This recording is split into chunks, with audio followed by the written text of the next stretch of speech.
신원사의 묘봉입니다. 진로와 보리가 서로 대꾸가 되었다는 이야기는 지난번에 살펴본 본문입니다. 그리고 저 바다를 건너기 위해서, 고통의 바다를 건너기 위해서 드디어는 우리가 방편의 문에 들어서게 되었는데, 이 이야기들은 다 마치 문 밖을 나서서 집문 밖을 나서자마자 훤히 뚫려져 있는 길을 지나서 서울로 올라가고, 서울에 들어서서는 남대문을 통해서 소공동을 지나서 어느 곳으로 간다. 내 집으로 간다. 볼일을 보러 간다. 회사를 간다. 이와 같이 얘기들을 합니다. 그러면 정말로 서울은 어디 있는 것이며, 저 큰 길은 어디 있는 것이며, 또 남대문은 어디 있는 것이며, 또 내 집은 어디 있는 것이며, 내 집의 문은 어디 있는 것인가. 이것이 본래 이 사바세계에 다 각각 제가끔 자기가 있을 자리가 있어서 여기에 이것이 있고 저기에 저것이 있고, 마치 하늘에는 별이 있고 땅에는 숲이 있고 강에는 물고기가 놀듯이 제가끔 따로따로 노는 것이요, 서로 아무런 관계가 없다고 할 것 같으면 이 법계는 아주 우습게 됩니다. 그러나 놀랍게도 이 커다란 법계는 한없이 크지만 사실은 한없이 작습니다. 아주 놀라운 사건입니다. 한없이 크다고 하는 것은 얼마나 크냐면 우리가 상상할 수가 없습니다. 그래서 이것을 부처님도 수미사처럼 크다고 이렇게 얘기하십니다. 시간이 길 때에는 겁이라 부르지만 한없이 클 때에는 수미산이라고 합니다. 이 우주 삼라만상이 전부 수미산 안에 한 구덩이에 있습니다.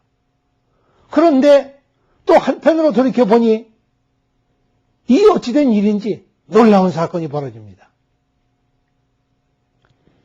이 손가락 끝, 이 조그마한 끝, 눈에도 보이지 않는 그곳에 이 삼라만상이 다 들어있고 수미산이 다 들어있습니다. 어떻게 해서 그리 됐을까?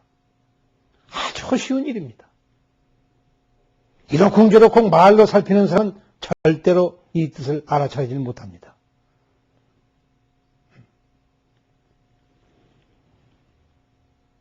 그 비근한 이해는 간단합니다. 내가 살고 있는 이 집이 내가 이 집 안에 들어있기 때문에 내 집이라고 합니다.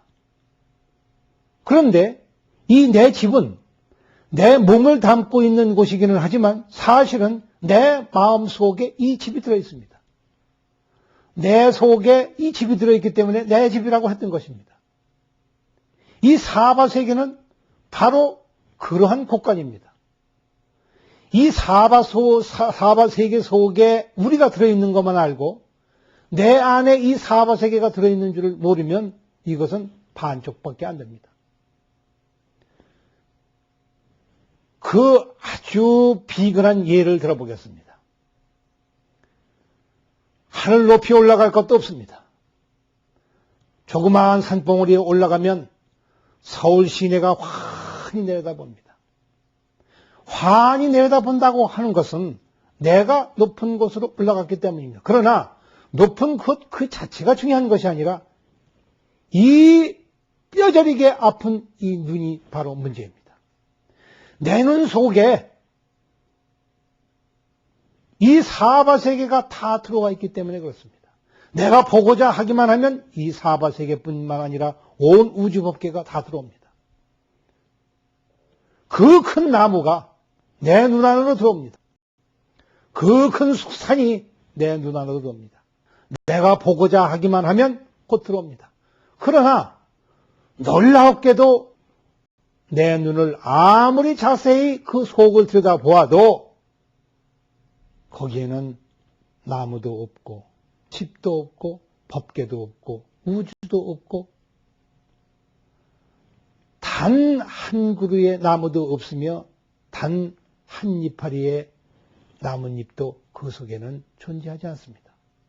그러나 분명히 나뭇잎을 보고자 하면 나뭇잎이 내 눈 안으로 들어오고 내 집을 보고자 하면 집이 내 눈 안으로 들어오며 이 세상을 보고자 하면 세상이 내 눈 안으로 들어옵니다.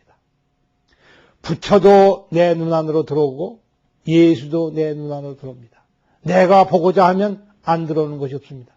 그러나 아무리 밀어넣어도 거기에는 아무것도 들어올 수가 없습니다.